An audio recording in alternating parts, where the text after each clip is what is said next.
Hello, everyone. Welcome to another episode of Canopy Practice Success. I am your host, Casey Brothers, and I'm the Director of Product Marketing here at Canopy. Today, we are in for a very special episode.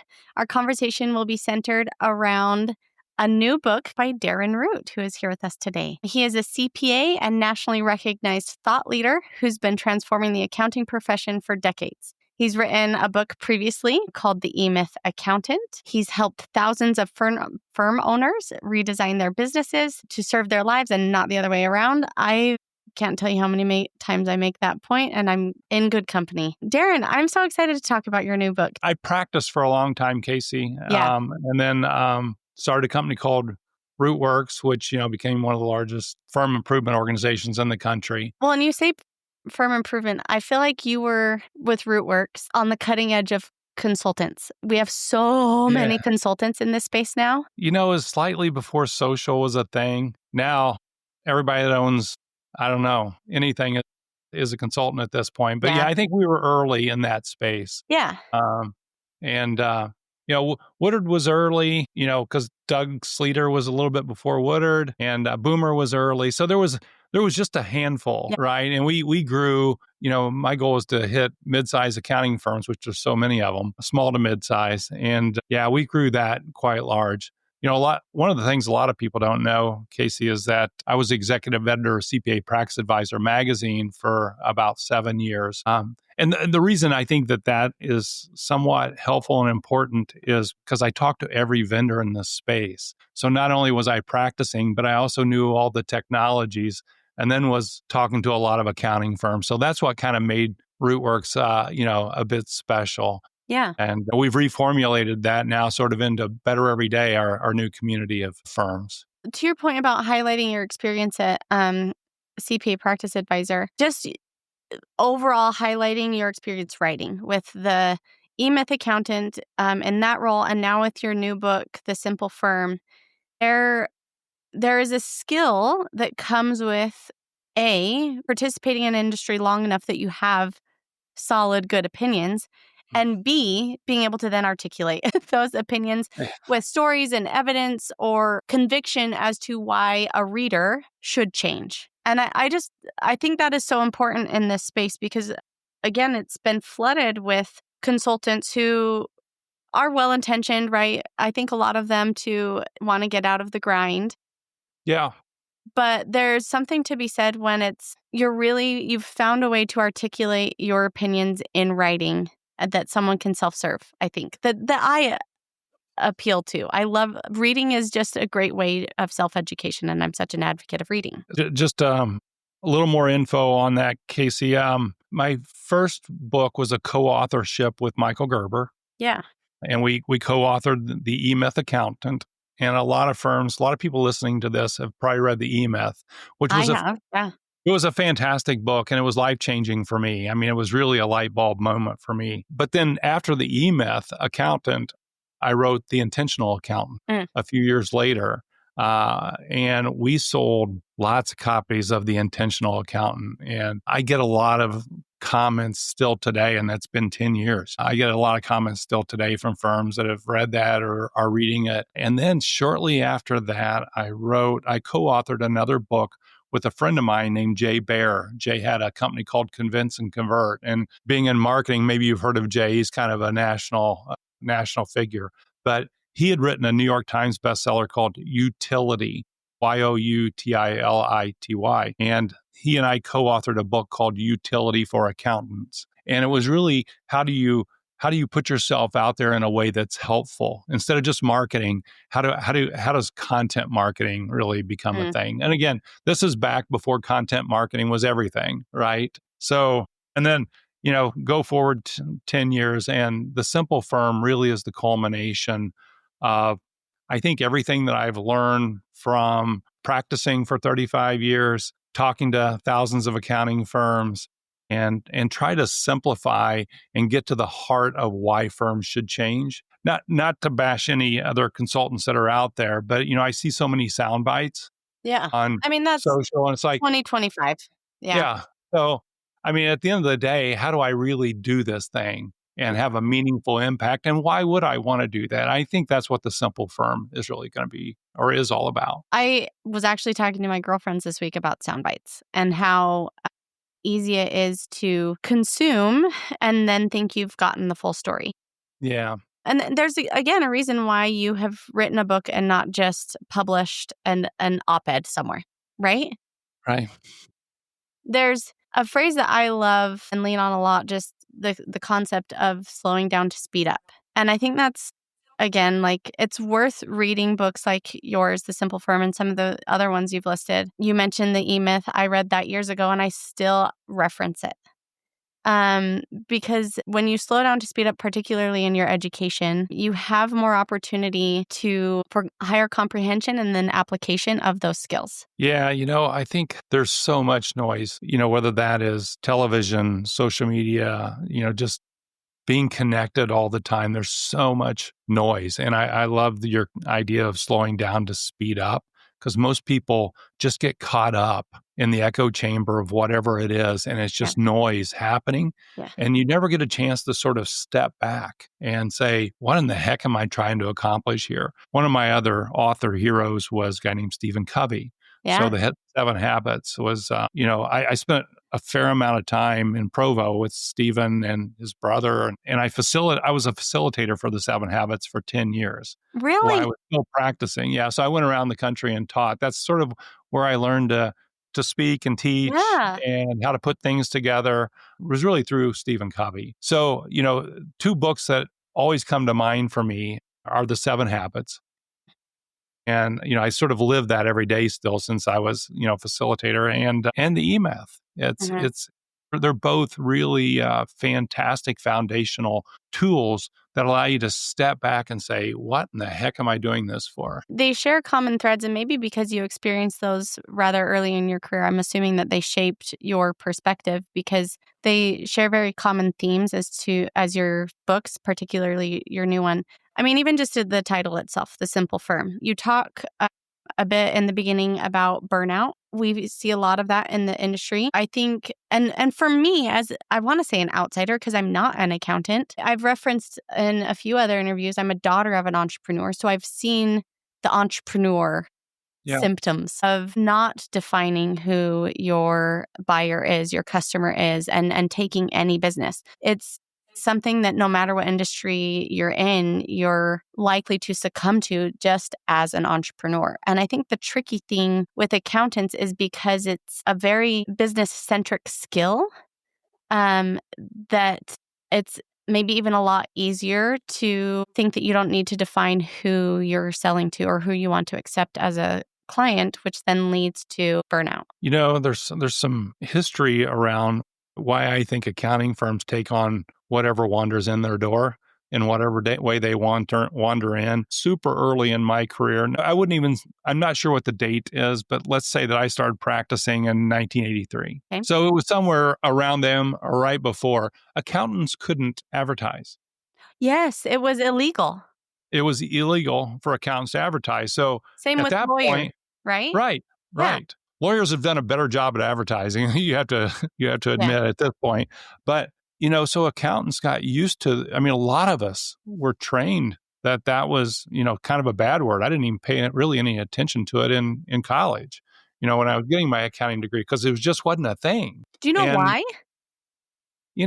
Just, one of those things. I don't know. Okay. I don't know what the purpose was. But on a slightly different note, you mentioned I wrote this book, The Simple Firm, but I think the thing that's more interesting than even the title, The Simple Firm, is sort of my subheading. I'm pulling one over here, so I'll hold it up for you. For those of you watching online. Yeah. So the subheading is An Accountant's Path to Professional Freedom. And that, when you say burnout, Casey, I think it's that lack of freedom that burns people out. Because we're so deadline driven, and we're so transactional and volume driven, doing oftentimes things that we don't just love doing because of that lack of marketing or not pulling in the right customers. So really this whole book is around how do I, what is my path to freedom? And freedom, the way I've defined it in the book, is freedom of time. So how do I get my time back so that I get to choose? right? And then the second part of that is freedom of money. How do I generate enough so I don't have to make bad choices? Like I don't have to take on that client that doesn't fit, or I can hire the right people. So how do I generate enough money? So it's freedom of time, freedom of money, and these are actually are progressive. And the next one is really freedom of relationships, because if you can have the time and you have the money, then you can choose who you want to work with, whether that's clients or team. And ultimately, that leads to freedom of purpose. You're getting to do this for the reasons that you want to do it. So that's how I define professional freedom inside the book. And really everything is in the book leads you towards having the freedom to make those choices. Does that make sense? Yes, 100%. So what do you feel like gets in people's way that they can't make those choices, or they feel that they can't? What's happening there? Where's the gap? I mean, it starts with bad business models, right? Let's go back to Gerber. It starts off with you don't really even have a business model, and what I mean by that is you don't know exactly what it is that you want to sell. You might be selling like everything to everyone. So if you're really great at selling, client accounting services and 1040 services, and even more specifically, maybe tax services to U.S.-based citizens or something, versus global citizen, it's getting really focused on what you want to sell, what you're great at doing, what your team is great at doing, and then who do you want to do that for? I was horrible. Well, in the what, I was horrible at like nonprofits kind of work. I was horrible at construction, accounting. I wasn't good at audits. I wasn't good at that kind of stuff. So I started by narrowing my practice into the things that I was, that I knew that I was really good at. And then the next question was, who is it that fits those services? And for me, I wanted service-based businesses because that's what I was good at. And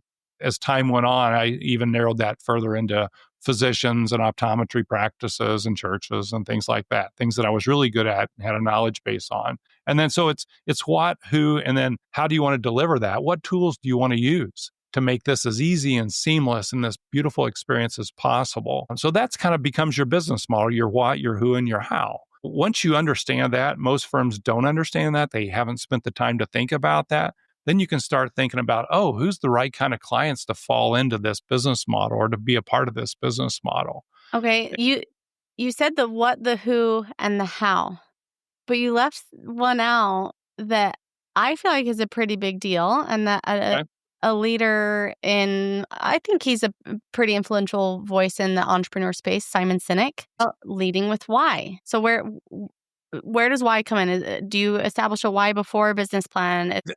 I think a why is not necessarily your business model. Okay. I love start with why in Simon's book. But, I mean, why are you getting into this business is a whole nother thing. It's the motivation to build the business model. It is. And it ends up being, the biggest and the highest purpose or freedom was purpose.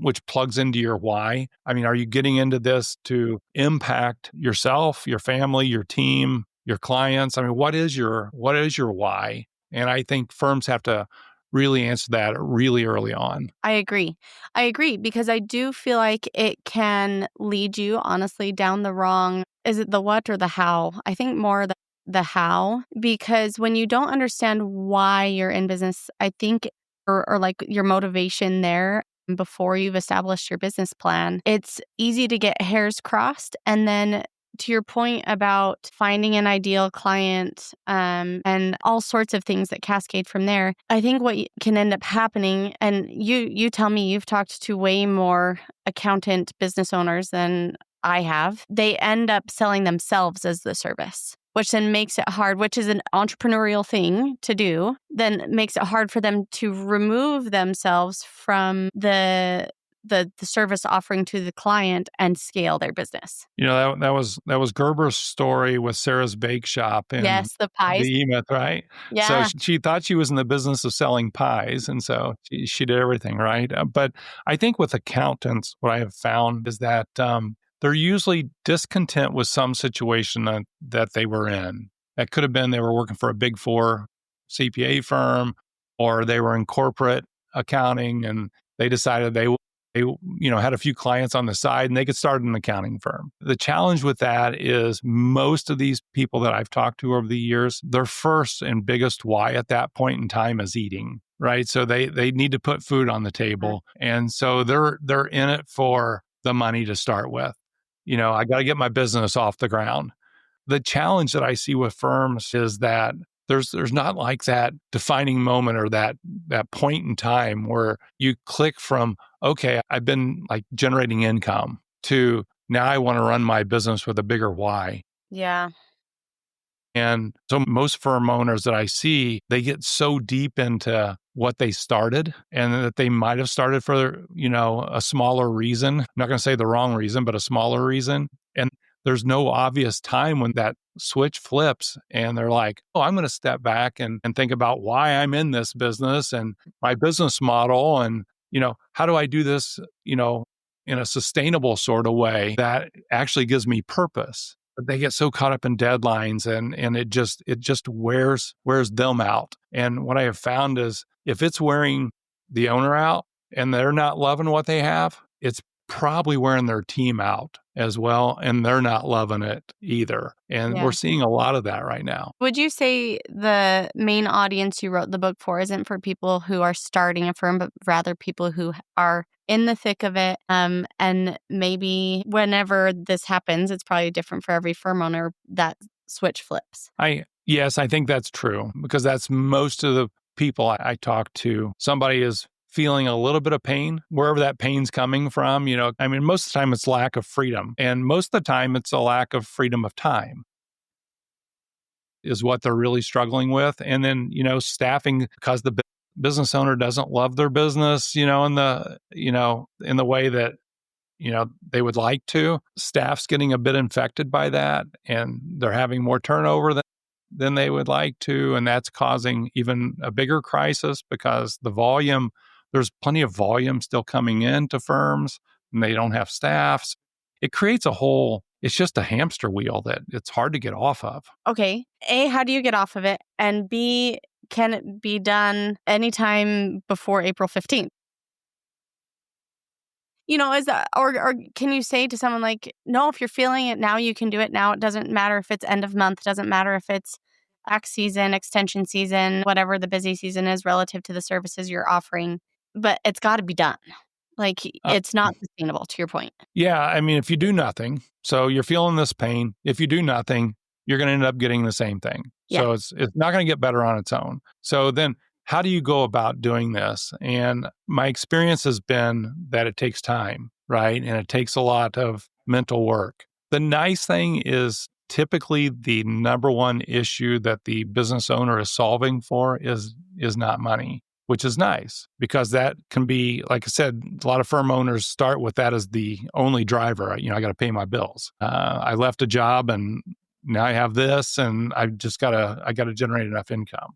So now we have cash flow. So, it really starts with stepping back. And I think you're probably right. I think there's a, why am I in this? Am I in this business to support the life that I want to live? And the kind of company I want to create? Or am I in this as somebody who is consumed by this? Chances are it's not the latter. So it's usually somebody wanting to have a business that supports the kind of life they want to live and have an impact on society, in a broader way, their clients. And so just stepping back and asking yourself that question is a fantastic first step.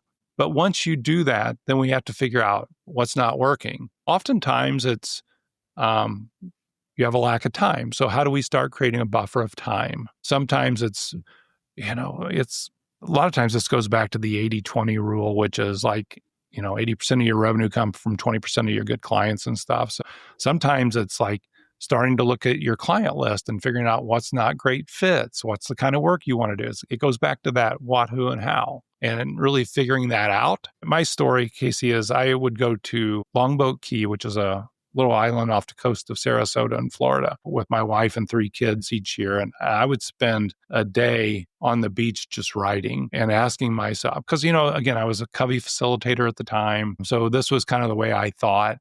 And, I had created a business that I didn't love. That's why I ended up reading the E-Myth, and that's why I ended up, being in the 7 Habits. I was capable of growing a business, but I was so young at the time. I was in my 20s that, I grew this thing, and next thing I know, it was consuming me. And I was like, wait a minute, this isn't what I signed up for. So I would go off, essentially and spend a day writing, asking myself questions and trying to answer those questions, in my head. And I think that's a great place to start. You got to do the hard work of figuring out what the heck it is that you want. Man, talk about slowing down to speed up. Yeah. You really do need to, you need to dedicate time to work on the business and not just work in the business, especially as a firm owner, as the leader, and to your point about even if you're feeling like things are hectic and chaotic, it's going to trickle down to your team. It's Covey's, begin with the end in mind. So what the heck is it that I want out of this thing? And once you can answer that, then there's a roadmap to getting there, wherever there is, right? So there is a roadmap, and there's people that have done this before who've wanted similar things. Figure out what it is that you want and how badly you want that. Are you going to commit to it? The way you said that, it's 2025. We don't have to operate an accounting firm the way we did in the 80s.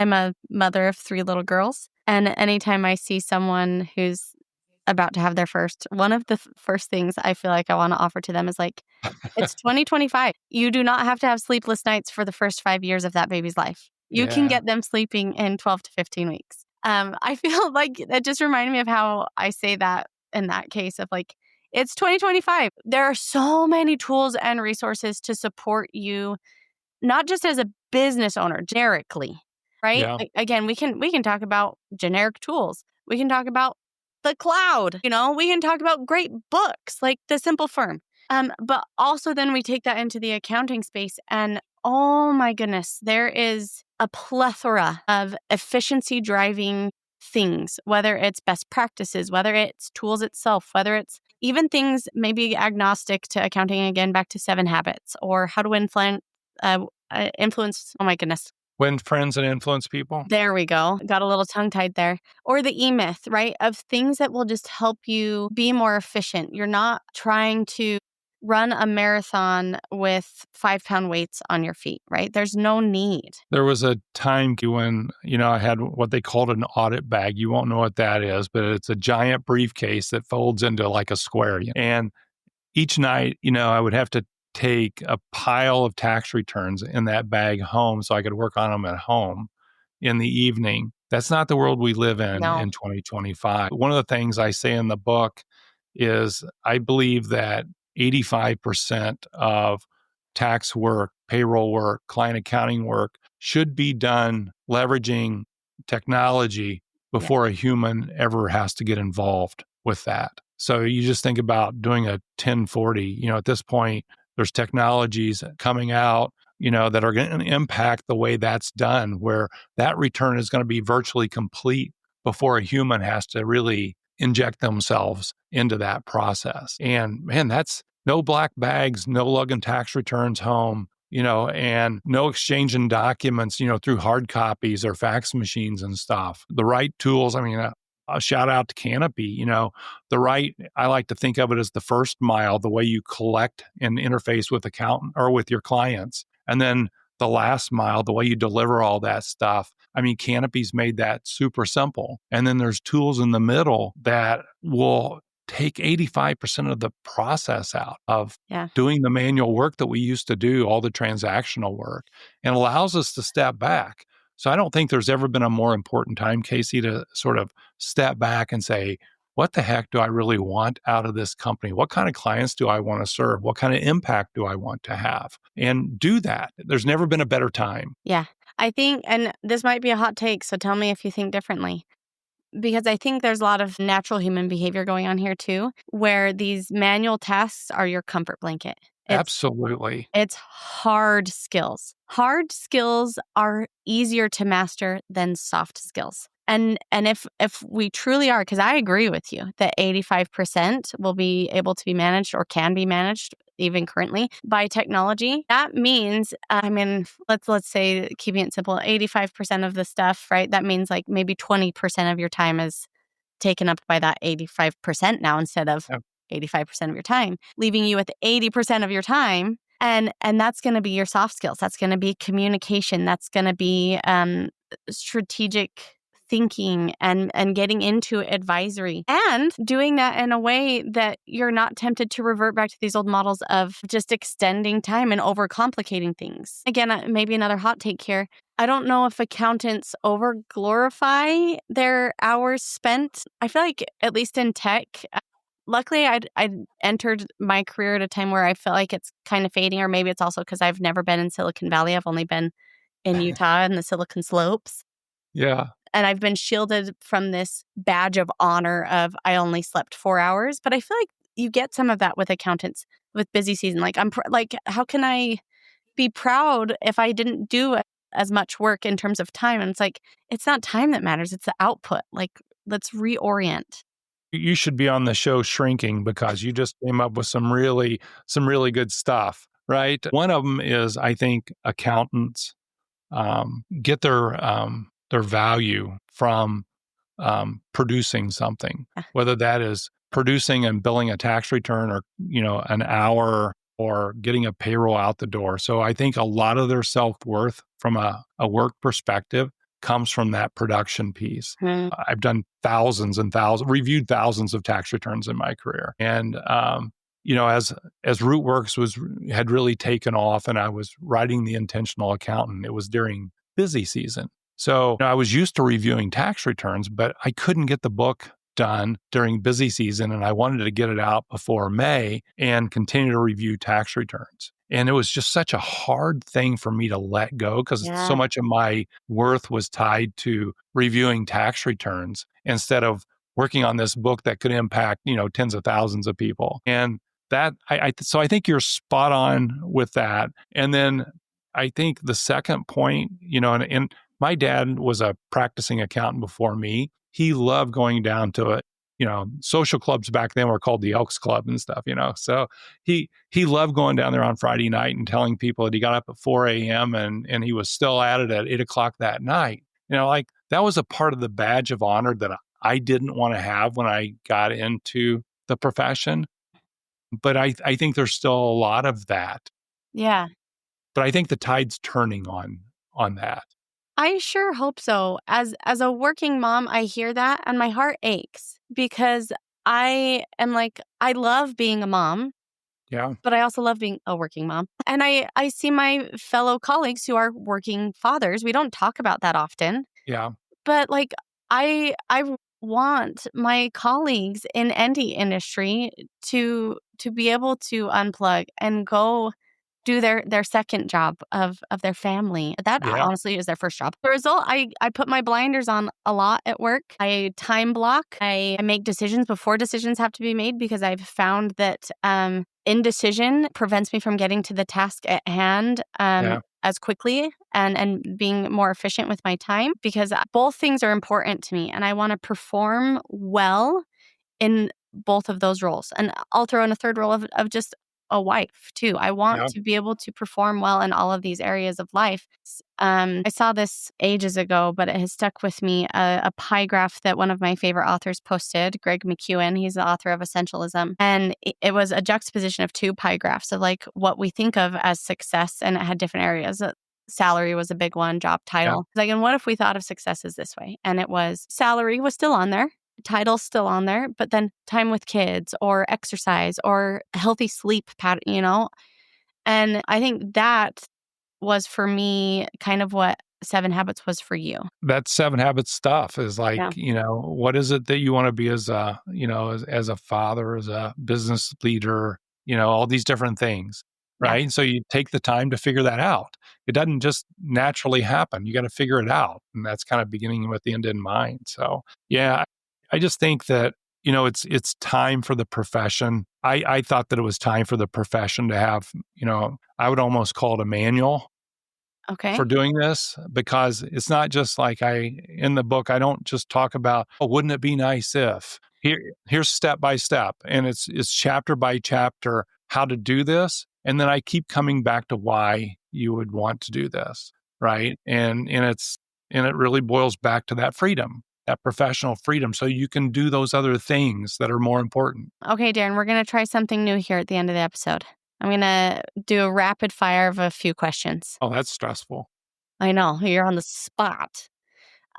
What's a workday ritual you never skip? Coffee with my wife in the morning in front of the fireplace. Yes, love it. What's one service you'll never offer again? Accounting services. I'm being an accountant.